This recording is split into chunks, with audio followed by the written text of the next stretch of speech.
Hello YouTube friends, welcome back to my channel. If you are new here, my name is Ellie and I'm back for 2026. This is my first video and I'm honestly so excited to get back into doing YouTube again. Today I thought it would be really cool if I gave you guys some tips and tricks. This is basically just going to be all the bits of advice and things that I have learned along the way of getting tattooed on my little tattoo journey. I am 26 now, 27 next month.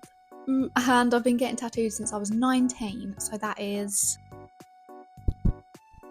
almost 8 years. It's important for me to say straight off the bat that I am not a tattoo artist, so if you do have any burning questions, please go back to your artist. They are the professional, they're the one that can help you out the best. I'm just a girl who's been tattooed. So these are just some tips and tricks that I've picked up myself personally that have worked for me. I've never had an infection or a blowout on any of my tattoos, luckily, but of course every single body is different, so what works for me may not work for you. But I'm going to share with you my go-to method of healing that's worked for me every time. So firstly, I'm going to start off at the tattoo appointment itself. Some things I have been told in the past are not to take painkillers or drink alcohol 24 hours before your tattoo. Both of these things can thin your blood and make it a bit more tricky for the artist to tattoo you. Always make sure to get a good night's sleep the night before the appointment and eat something before I go there so I don't end up being dizzy and fainting. Along with this, I will make sure that I take a fizzy drink along with me to the appointment just to give me a bit of energy and keep my blood sugars up. I always make sure to have a shower before I go for my appointment. I don't want to turn up like stinky dinky. And I pre-shave the area. So say if I'm getting a tattoo on my leg, I will shave the area beforehand, making sure that my razor is sharp because I don't want to leave any razor bumps or irritation because that might mean you have to change the placement of your tattoo. But you can always just leave that up to your artist to shave you. I always try and turn up early to my appointment, not like crazy early, like maybe 10 minutes or so. That just gives me time to sit in the waiting room and fill out the consent form that they always make you fill out before your appointment. And it also gives the artist time to set up their station, put cling film on the chair, whatever they do. It's always best to just chill, take it slow, not rush or anything like that. So I did also quickly want to touch on numbing cream. Numbing cream is something that I have used for the past couple of years now. I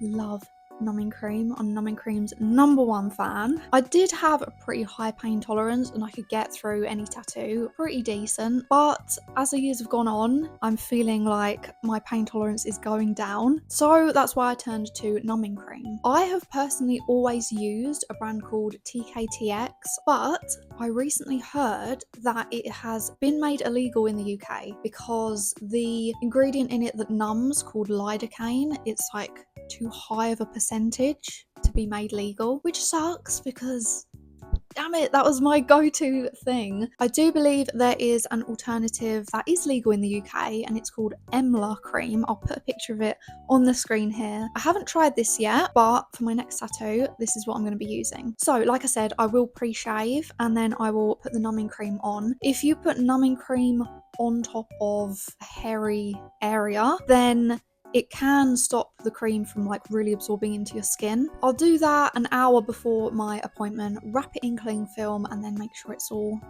nice and soaked in. Obviously, if you are going to use numbing cream, make sure you patch test and also make sure that you ask your artist first, just as personal preference of the artist really, so make sure that they're happy with what you're doing. Okay, so I think that's all the advice I have to prepare you beforehand. Now I'm going to move on to the aftercare. So some advice that I can give that I have constantly been told by almost every artist I've ever been to is when you first get your tattoo, don't put it underwater for a long period of time. Don't leave it in direct sunlight or use tanning beds. Obviously, those 3 things can really affect the ink that's in your skin, and you have to bear in mind that your tattoo is like a fresh open wound essentially, so you just have to treat it with extra care. Also, just wear loose fitting clothing over it. Don't have tight clothing that's going to rub against it. I'm going to insert a clip of my most recent tattoo that I got. This is KK Slider from Animal Crossing. Are there any Animal Crossing fans? watching this, please let me know in the comments down below. Personally, I prefer to use cling film over second skin. I have used second skin a total of 3 times. The first time I used it, I had an allergic reaction to it. My skin went all bumpy and red underneath it, so I ended up taking it off early. The other 2 times were at festivals, so I didn't really have a choice. Second skin in that situation at a festival is the most safest, I guess, and like cleanest option. And my skin reacted fine both those times, so I'm not quite sure if I'm allergic to it or if I'm not. I don't know if there's different brands of second skin. So when I have used it for those 2 times at the festivals, I left it on for a total of 5 days afterwards. And when it did come time to removing it, I would always make sure to do it either in the shower or under warm running water. I think this just helps to like loosen the adhesive and like make your skin more warm. I don't really know what the science behind it is. It just basically makes it come off better and easier. So I also pull it in the direction of hair growth as well. So if it was on my leg, I'd be pulling downwards super slowly as well. Even though I do it under warm running water, I have still found that it hurts like a bugger. Yeah, I'm not the biggest fan of second skin all around. I do prefer cling film. So I'm going to talk about healing tattoos with cling film now, which is what I've always done basically. So when I get home from my tattoo appointment, I will leave the cling film on for a few hours. I normally leave it on for maybe 2 or 3 hours afterwards, and then I will gently take it off in the shower. There will more than likely be a lot of gunk that comes out of the tattoo, which is excess ink and blood plasma all mixed together to make a nice juicy concoction, which always looks very lovely, I must say. I prefer to use Dove unscented soap, and I will just get a really thin layer of that and gently just wipe over the tattoo, getting rid of any of that gunk. After it's all nice and clean, I don't know if this is over the top, this next step, but I always prefer to hold it out of the shower. I don't like to hold the shower directly on the tattoo because I feel like that, number one, hurts, and number two, it might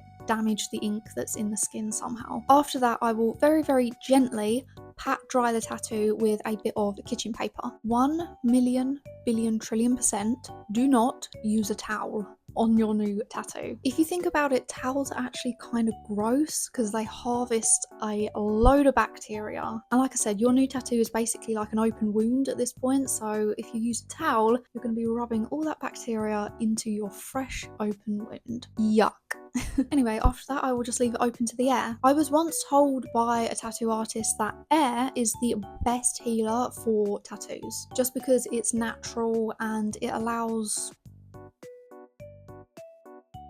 I don't know, honestly. Anyway, it's stuck with me ever since, and it has worked wonders, honestly, for my tattoos. When I start to feel it becoming a little bit dry, then I'll put a super duper thin layer of tattoo moisturizer on. Make sure it is a really thin layer and don't just like cake it on, otherwise that will like suffocate it and stop it from healing properly. For the past few years, I've been loving the Stories and Ink moisturizer, but before that I also used Palmer's Cocoa Butter, which also worked great. There are other specific tattoo care brands out there. Anything that's like thin and gentle and unscented should do the trick. So when it comes to overnight, I do wrap my tattoo in cling film. This just stops it from basically getting stuck to the bed sheets overnight. I think the last thing you want to do is wake up in the middle of the night and realise your arm is like looped to your bed sheet.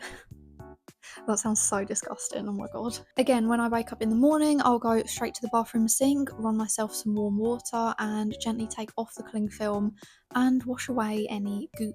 Prepare yourself for some gunk in this next clip. I always find on the first and second mornings there is loads of this gunky blood plasma / excess ink that comes out of it. So I use a very light hand to just splash some warm water over it, as well as some unscented Dove soap just to wash that all away again. I think the past couple of times I haven't actually used soap, I've just used warm water and then patted it dry with some kitchen paper, and then the cycle goes around again, so I'll leave it out to the air there, and when it starts to feel a little bit dry, I'll put a thin layer of moisturizer on it, etc, etc. Whenever I go out and about, I will just put a really thin layer of cling film on it again, and then after a few days it should start to look kind of wrinkly, and around that time it might start to become super itchy as well, which I personally think is the worst healing phase. But it is a good sign because it means the deeper layers of skin are healing. After about a week or so of it itching, it will start peeling. So the top layer of skin will peel away, kind of like a sunburn, and it's so important that you don't pick this or pull it away, you just leave it to fall off naturally. Trust me, I know how tempting it is to just like wanna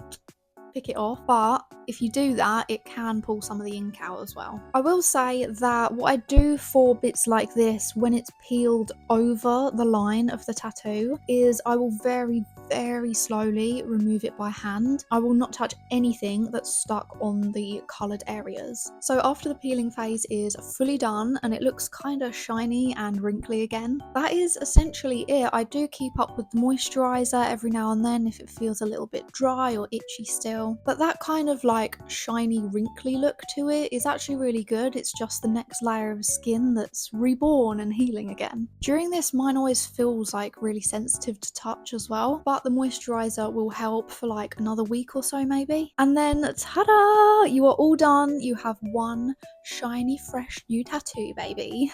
So I think I have covered all of the advice that I can give. Again, this is just what I've personally picked up along the way. I have done a little bit of trial and error over the years just to find out what works for me, and I have landed on this pretty solid little routine that I've got. Feel free to share any more tips and tricks in the comments section. How do you personally heal your tattoos? Let me know. Thank you guys so much for watching. I hope this helped some of you. If you did like this video, give it a thumbs up. If you're new here, I do make videos all about alternative fashion, alternative music, tattoos. I am also planning to do some makeup and hair tutorials very soon as well. So if that sounds like your kind of vibe, please stick around, hit that subscribe button. Literally any support you can give my channel genuinely means the world to me. I bloody love YouTube and I have missed it very much, so I'm going to try and do weekly videos from now on. I will see you guys very soon in my next video. Bye!